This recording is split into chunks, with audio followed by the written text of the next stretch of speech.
بسم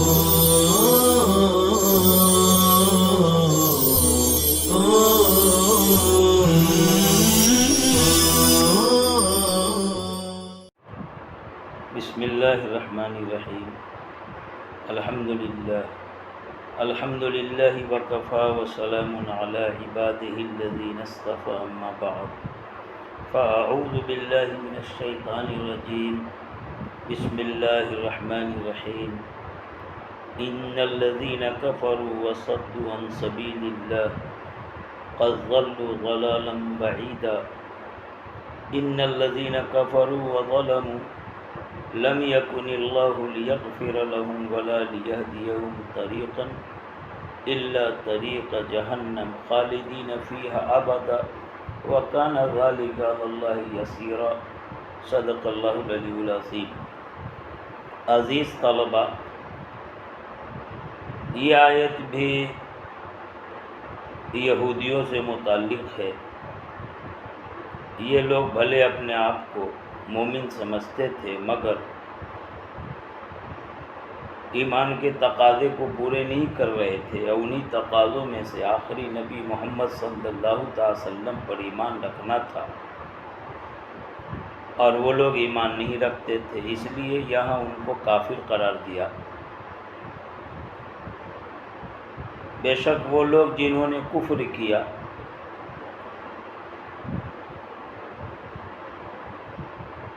مصنف نے باللہ نکالا، یعنی ان کا کفر اللہ کے ساتھ تھا، حالانکہ وہ اللہ کا کفر نہیں کرتے تھے، ان کا کفر تو نبی کے ساتھ تھا، مگر باللہ لا کر اشارہ کر دیا گیا کہ بھلے اللہ کو مانے لیکن اللہ کے نبی کو اگر نہیں مانے تو یہ بھی کفر ہی ہے۔ نبی کا انکار گویا اللہ ہی کا انکار ہے،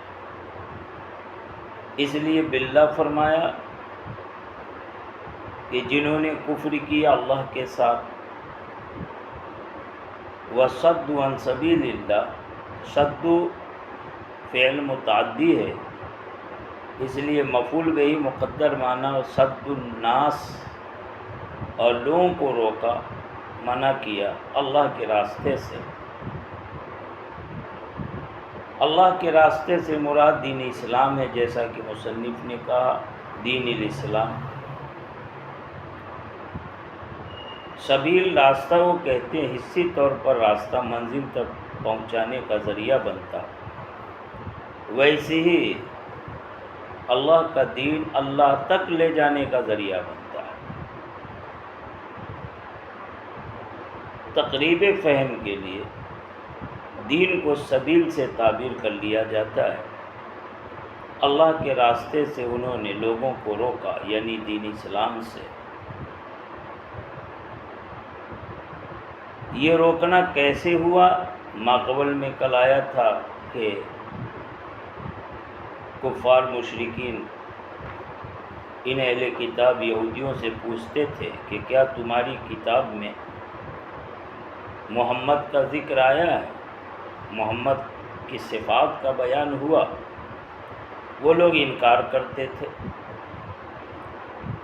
اگر یہ بتاتے کہ ہاں ہمارے یہاں محمد کا ذکر ہے، ہمارے نبی نے ان کی خبر دی ہے، ہماری کتاب میں ان کی صفات موجود ہیں، مذکور ہیں، ہو سکتا ہے یہ بتانا ان کفار مشرکین کے ایمان لانے کا ذریعہ ہوتا، لیکن وہ بتاتے نہیں تھے۔ آپ صلی اللہ علیہ وسلم کی نعت کی صفات جو ان کی کتاب میں مذکور تھی انہیں چھپاتے تھے، اور اس طرح سے لوگوں کے اللہ کے راستے پر آنے، دین اسلام کے قبول کرنے کے لیے یہ لوگ مانع ہو جاتے تھے۔ اسی کو مصنف نے کہا کہ لوگوں کو کیسے اللہ کے راستے سے روکتے تھے، منع کرتے تھے۔ صورت بیان کی بِقَتْمِهِمْ نعت محمد صلی اللہ علیہ وسلم، ان لوگوں کی آپ صلی اللہ علیہ وسلم کی نعت اور صفات کے کتمان کرنے، نعت صفات کو چھپانے کے سبب سے۔ مصداق بتایات کا وہم الیہود، اور یہ لوگ یہودی ہیں، گویا یہ آیت یہودیوں سے متعلق ہے۔ قد ضلوا ضلالا بعیدا، یہ لوگ کھلی گمراہی میں اور دور کی گمراہی میں پڑ گئے۔ ایسا کرنے والے تو گمراہ ہیں ہی، لیکن ضلوا کے بعد ضلالا کی صفت اور پھر بعیدہ یہ صفت، یہ ان لوگوں کی ضلالت کو مؤکد کرنے کے لیے۔ ضلالا یہ مصدر مفعول مطلق ہے، قد ضلوا فعل کا، اور بعیداً اس کی صفت ہے۔ گویا ان کی ضلالت بڑی مؤکد، ایسی ضلالت گمراہی حق سے بالکل دور، چونکہ یہ لوگ اپنی ذات میں ضال تو تھے ہی اور دوسروں کے اعتبار سے مضل بھی تھے۔ ہم تو ڈوبے ہیں صنم، تم کو بھی لے ڈوبیں گے۔ گویا ضلال بھی تھا، اضلال بھی تھا، خود گمراہ بھی تھے اور دوسروں کو گمراہ بھی کرنے والے تھے۔ اس لیے ضلال مصدر مفعول مطلق تاکید کے لائے، اور پھر اس کی صفت بعیداً، یہ لوگ حق سے دور کی گمراہی میں پڑ گئے۔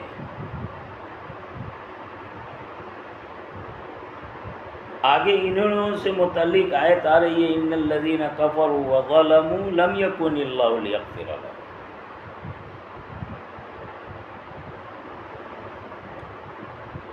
انہی اہل کتاب کو پہلے بھی کہا تھا الذین کفروا، انہوں نے کفر کیا، اور یہاں بھی فرما رہے ہیں الذین کفروا، انہوں نے کفر کیا۔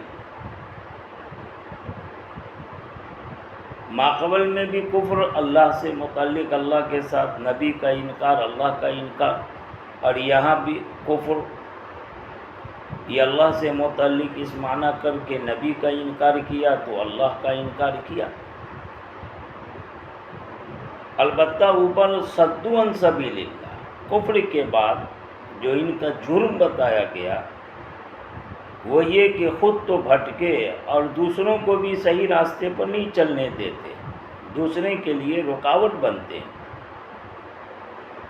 اور یہاں کہا کہ عقیدے کے اعتبار سے یہ لوگ محض کافر نہیں ہیں، بلکہ ان کا عمل بھی بڑا بگڑا ہوا ہے، اور عمل کا بگاڑ یہ ہے کہ وہ ظلم کرتے ہیں، اور ظلم یہ فرمایا کہ آپ صلی اللہ تعالی وسلم کا جو حق ہے، آپ کی جو شان ہے وہ حق نہیں دیتے، وہ شان ظاہر نہیں فرماتے۔ ظلموا فعل متعدی ہے، مفعول بھی نکالا، نبی یہو، انہوں نے آپ صلی اللہ علیہ وسلم جو اللہ کے نبی ہیں ان کے ساتھ ظلم کیا۔ یہاں ظلم کی صورت بتائی بے کتمان نعتہ، آپ صلی اللہ علیہ وسلم کی نعت اور صفات چھپا کر کے۔ بہرحال یہ لوگ بھی یہودی ہی ہیں۔ آگے اللہ نے ایسے لوگوں کا انجام بتایا، لم یکن اللہ لیغفر لهم، اللہ ایسے نہیں کہ ان کی مغفرت کرے۔ یہاں یہ بھی کہہ سکتے تھے اللہ لا یغفر لہ، یہ کہہ سکتے تھے لن یغفر اللہ لہ، اللہ ہرگز ان کی مغفرت نہیں کرے گا، اللہ ان کی مغفرت نہیں کرے گا۔ مغفرت پر حرف نفی داخل کر دیتے، لیکن ایسا نہ کر کے لم یکن اللہ کی تعبیر آئی کہ اللہ ایسے نہیں کہ ان کی مغفرت کرے۔ ان لوگوں کے لیے مغفرت کی نفی کو مؤکد کرنے کے لیے تعبیر آئی ہے۔ مطلب یہ ہے کہ اللہ کی طرف سے فعل مغفرت کی نفی نہیں ہے ان لوگوں کے حق میں، بلکہ ان لوگوں کے اعتبار سے اللہ کی طرف سے شان مغفرت ہی کی نفی ہو رہی ہے، کہ ایسوں کے لیے مغفرت کرنا اللہ کی شان ہی نہیں ہے، کیونکہ یہ لوگ بڑے بدقماش تھے اور یہ اپنے بدقماشی پر تائب بھی نہ ہوئے، ندامت بھی ان کو نہ ہوئی۔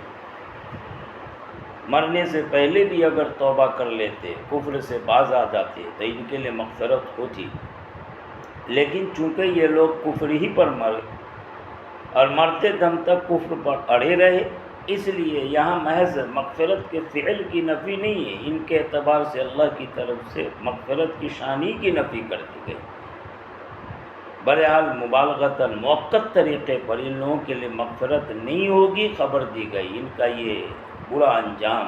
لم یکن اللہ لیغفر لہم، اللہ ایسے نہیں کہ ان کی مغفرت کرے، ولا لیہدیہم، اور نہ یہ کہ اللہ انہیں رہنمائی کرے راستے کی، طریقاً ای من الطرق، کوئی بھی ہدایت کا صحیح راستہ یا کامیابی کا راستہ، نجات کا راستہ، طریقاً سے نجات، ہدایت، کامیابی کا راستہ مراد۔ آگے استثناء کیا الا طریقہ جہنم، البتہ جہنم کے راستے کی رہنمائی کرتا ہے، گویا کہ انہیں ہدایت اور جنت کے راستے سے ہٹا کر ضلالت اور جہنم کے راستے پر چلاتا ہے۔ یہ اللہ چلاتا ایسا نہیں ہے، انہوں نے اسباب ایسے اختیار کیے کہ ان اسباب کی نحوست ہوئی کہ اب ان کے لیے جہنمی کا راستہ کھل گیا۔ فرمایا اور نہ ہی انہیں رہنمائی کرے طریقاً کسی راستے کی سوائے جہنم کے راستے کے۔ ظاہر ہے کہ جہنم کے راستے کی طرف اللہ پاک ان کی رہنمائی کرے یہ اللہ کی شان کے خلاف ہے۔ تو مطلب یہ ہے کہ یعنی وہ راستہ جو جہنم تک لے جانے والا ہے، یعنی برے اعمال، برے اسباب اختیار کرنا، اپنے اخلاق کو بگاڑنا، اپنے عقیدے کو خراب کرنا، اس لیے جہنم کے راستے کی رہنمائی سے مراد الطریق المؤدی الیہا، یعنی ایسا راستہ جو اس جہنم تک لے جانے والا، جہنم تک پہنچانے والا، جہنم کے لیے جو باعث بنے، یعنی جہنم تک کھینچ لے جانے والے اعمال اللہ پاک ان سے کروا لیتا ہے، کیونکہ اسباب ہی انہوں نے ویسے اختیار کیے تھے۔ کہا خالدین فیہا، مصنف نے خالدین کے بعد مقدرین الخلود نکالا۔ اصل میں اس سے بتانا یہ مقصود ہے کہ یہاں جو خالدین ہے یہ ترکیب میں حال ہے، اور یہ حال مقدرہ ہے، اس وجہ سے کہ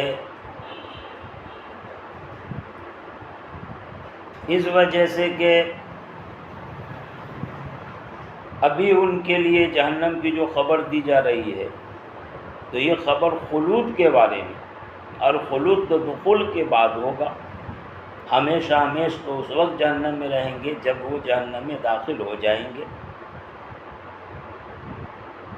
اس لیے یہاں پر یہ خالدینہ جو حال ہوگا یہ حال مقدرہ ای حال کونہ مقدراً خلود ہو، در حال کہ ان کے لیے جہنم میں ہمیشہ رہنا مقدر کر دیا گیا ہے۔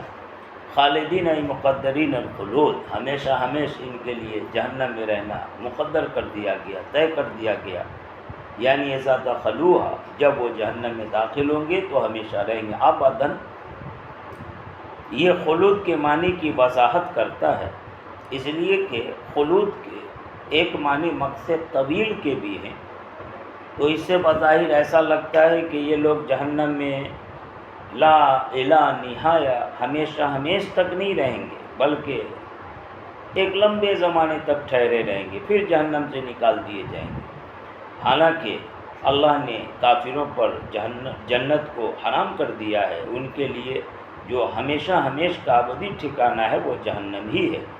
جنت حرام ہے، ان کے لیے اصل ٹھکانہ تو جہنم ہے، اس لیے ابداً لے آئے تاکہ خلود میں جو شبہ ابہام ہوتا تھا وہ ختم ہو جائے اور اس کے معنی کی وضاحت ہو جائے کہ لا الا نہایا ہمیشہ تک کے لیے یہ جہنم کے اندر پڑے رہیں گے۔ وَكَانَ ذَلِكَ عَلَى اللَّهِ يَسِيرًا، اور یہ اللہ پر آسان ہے۔ یہ آیت اصل میں اس لیے لائی کہ یہ یہودی لوگ خوش فہمی میں مبتلا تھے، وہ کہتے تھے کہ نحن ابناء اللہ وحباؤہ، کہ ہم تو اللہ کے بیٹے ہیں، اللہ کی دلارے پیارے ہیں، اور کوئی اپنے بیٹے اور اپنے محبوب کو عذاب نہیں دیتا، سزا نہیں دیتا۔ لہذا ان لوگوں کی اس خوش گمانی پر اور خوش فہمی پر رد کرتے ہوئے آیت لائے وَكَانَ ذَلِكَ عَلَى اللَّهِ يَسِيرًا، اور یہ بات اللہ پر بہت آسان ہے، یعنی اللہ پاک ان لوگوں کے اس زعم، ان کے خوش فہمی کا کوئی خیال نہیں کرے گا، یہ لوگ محض خام خیالی میں مبتلا ہیں۔ اس لیے کہا وَكَانَ ذَلِكَ عَلَى اللَّهِ يَسِيرًا، اور یہ بات اللہ پر بہت آسان ہے کہ اللہ کے یہاں کسی کا گمان اور کسی کا بھاؤ یہ کوئی کام نہیں دیتا۔ اللہ جسے چاہے اسے پورے انجام تک پہنچائے، اللہ کے لیے کوئی رکاوٹ نہیں بن سکتا۔ آگے آیت ہے یا ایھا الناس قد جاءکم الرسول بالحق من ربکم فآمنوا خیرا لکم۔ یسیر کے معنی مصنف نے ہین بتائے، یعنی یہ بات اللہ پر ہین آسان ہے، سہل ہے۔ یا ایھا الناس خطاب اہل مکہ سے ہے۔ عام طور پر قرآن میں جب یا ایھا الناس آتا ہے تو اہل مکہ سے خطاب ہوتا، لیکن واقعی اور شان نزول کے اعتبار سے اہل مکہ مراد ہوں گے، ورنہ اعتبار عموم کا ہوتا ہے۔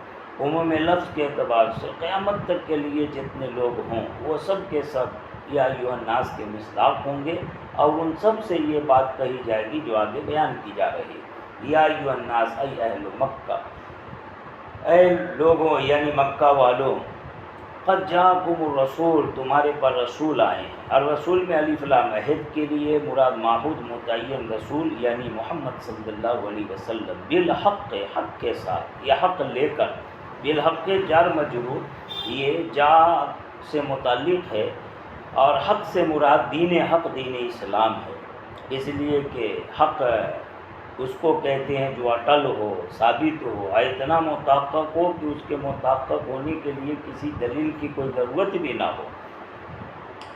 اور دین اسلام اپنی ذات ہی میں متحقق ہے۔ دین اسلام بالکل برحق دین ہے، بالکل اٹل ہے۔ چنانچہ قرآن میں کہا گیا ان الدین عند اللہ الاسلام، کہ دین تو اللہ کے یہاں اسلامی ہے۔ من یبتغی غیر الاسلام دینا فلن یقبل منہ، اور جو کوئی اسلام کے علاوہ کوئی اور دین طلب کرے گا، اختیار کرے گا، ہرگز اس سے وہ دین قبول نہیں کیا جائے گا۔ بہرحال یہاں پر بالحق جار مجرور قد جاءکم فعل سے متعلق ہے کہ وہ رسول جو تمہارے پاس آئے حق کے ساتھ یا حق لے کر کے آئے۔ حق کے ساتھ آئے دوسرے معنی بھی لے سکتے ہو کہ حق صدق کے معنی میں یعنی صداقت کے ساتھ آئے۔ اگر حق دین حق کے معنی میں ہو تو مطلب ہوگا حق دین اسلام لے کر کے آئے، اور حق اگر صدق کے معنی میں ہو تو مطلب ہوگا وہ رسول سچائی کے ساتھ آئے، یعنی جن کے رسالت میں کوئی شبہ کی بھی گنجائش نہیں ہے، بالکل سچے رسول۔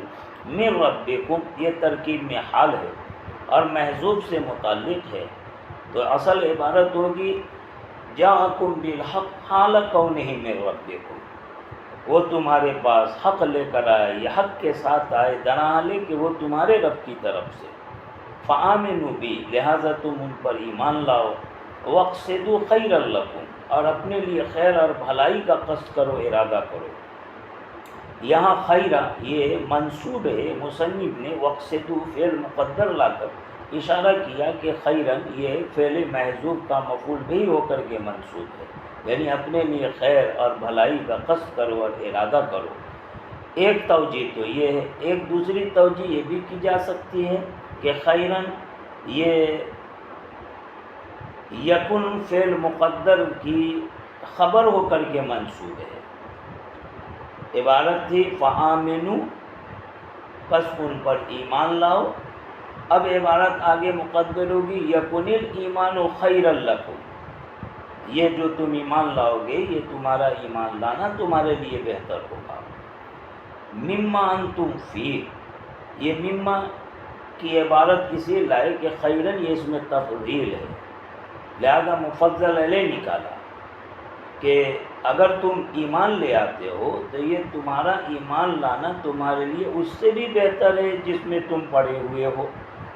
ظاہر سی بات ہے کہ وہ جو پڑے ہوئے تھے وہ کفر میں پڑے ہوئے تھے، اور کفر کے ساتھ ایمان کا تقابل ہو ہی نہیں سکتا، یہ تو تقابل ضدین ہوگا، لہذا تفاضل کے طور پر یہاں تقابل، خیر جو اسم تفضیل ہے تفاضل کے معنی بتاتا ہے، تو اس سے بظاہر یہ معلوم ہو رہا ہے کہ ایمان لاؤ اور یہ تمہارا ایمان لانا تمہارے کفر سے زیادہ بہتر ہے۔ اس کا مطلب ہے کہ کفر بھی بہتر ہے لیکن اس کے مقابلے میں ایمان زیادہ بہتر ہے۔ اس لیے اس کا مطلب آپ اس طرح سے سمجھے کہ وہ جس کفر پر پڑے ہوئے تھے اس کفر کو اپنے گمان میں اپنے زعم میں خیر سمجھتے تھے، بہتر سمجھتے تھے، لہذا ان کے زعم ان کے گمان کے اعتبار سے یہاں خیرن اسم تفضیل ہے، اور آگے مفضل علی نکالا مما انتم فی، کہ کفر جس پر تم پڑے ہوئے ہو یہ خیر بہتر تو ہے ہی نہیں، لیکن اگر تمہارے گمان میں وہ بہتر ہو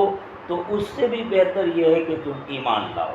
فرمایا خیر لکم، تمہارے لیے زیادہ بہتر ہوگا اس کے مقابلے میں جس میں تم پڑے ہوئے ہو۔ وَإِن تَكْفُرُوا بھی، اور اگر تم نے ان کے ساتھ کفر کیا، یہاں بے نیازی ظاہر فرمائی کہ تمہارے ایمان کی بھی کوئی ضرورت نہیں ہے، اگر تم نے کفر کیا تو اس کا برا انجام خود تم بھوگتے ہوگے۔ ان تکفروا ترکیب میں شرط ہے، اور اس شرط کا جواب محذوف ہے جو مصنف نے آگے نکالا، فلا یضرہ کفرکم، بس اگر تم نے آپ صلی اللہ علیہ وسلم کے ساتھ کفر کیا تو تمہارا کفر کرنا ان کو ضرر نہیں پہنچائے گا۔ اور بیچ میں جو آیت آئی ہے وَإِن تَكْفُرُوا کے بعد فَإِنَّ لِلَّهِ مَا فِي السَّمَاوَاتِ وَالْأَرْضِ، یہ جواب شرط نہیں ہے بلکہ علت جواب، دلیل جواب ہے، دلیل جواب ہے۔ تو مطلب یہ ہوگا کہ اگر تم نے ان کے ساتھ آپ صلی اللہ علیہ وسلم کے ساتھ کفر کیا تو تمہارا کفر کرنا انہیں کوئی ضرر نہیں پہنچائے گا۔ کیوں؟ اس لیے کہ فَإِنَّ لِلَّهِ مَا فِي السَّمَاوَاتِ وَالْأَرْضِ، کیونکہ جو کچھ بھی آسمان میں زمین میں وہ سب اللہ ہی کے لیے ہے۔ للہ یہ مقدم کر دیا تخصیص کے معنی کو بتانے کے لیے کہ جو بھی آسمان زمین میں سب اللہ ہی کے لیے خاص ہیں۔ آگے اللہ کے لیے خاص ہونے کی وضاحت فرمائی مصنف نے اور تمیز لائے کہ اللہ کے لیے ہونے کا مطلب ملکن و خلقن و عبیدہ، یعنی سب اللہ ہی کی مملوک ہے، اللہ ہی کی مخلوق ہے، ملکیت کے اعتبار سے، خلق کے اعتبار سے عبید، اللہ ہی کے بندے ہونے کے اعتبار سے۔ فلا یضر کفرکم، چنانچہ تمہارا کفر کرنا ان کو ضرر نہیں پہنچائے گا۔ وکان اللہ علیما حکیما، اور اللہ پاک خوب جاننے والا ہے، علیمن یعنی اپنی مخلوق کو، مخلوق کیا کر رہی ہے، کس کا کیا عقیدہ عمل ہے، اللہ کو سب خبر، حکیمہ، اور مخلوق کے ساتھ جو کچھ بھی اللہ کر رہا ہے کرے گا اس میں حکمت والا ہے، لہذا کس کو انعام دے، کس کو برے انجام سے دوچار کرے، کس کے لیے جنت، کس کے لیے جہنم، اللہ اس میں حکمت والا ہے۔ حکمت کا مطلب یہ ہے کہ کوئی چیز اللہ بلا وجہ اور عبث کے طور پر نہیں کرتا ہے، لہذا حکیم ہے، حکمت والا فی صنع بہم، ان کے ساتھ کرنے میں، جو بھی ان کے ساتھ سلوک کرے گا یہ اللہ کی حکمت سے خالی نہیں ہوگا۔ دعا ہے کہ اللہ پاک ہر خیر سے ہم سب کو مالا مال فرمائے، اور شر کے برے انجام سے ہم سب کی حفاظت فرمائے۔ وآخر دعوانا ان الحمد للہ رب العالمین۔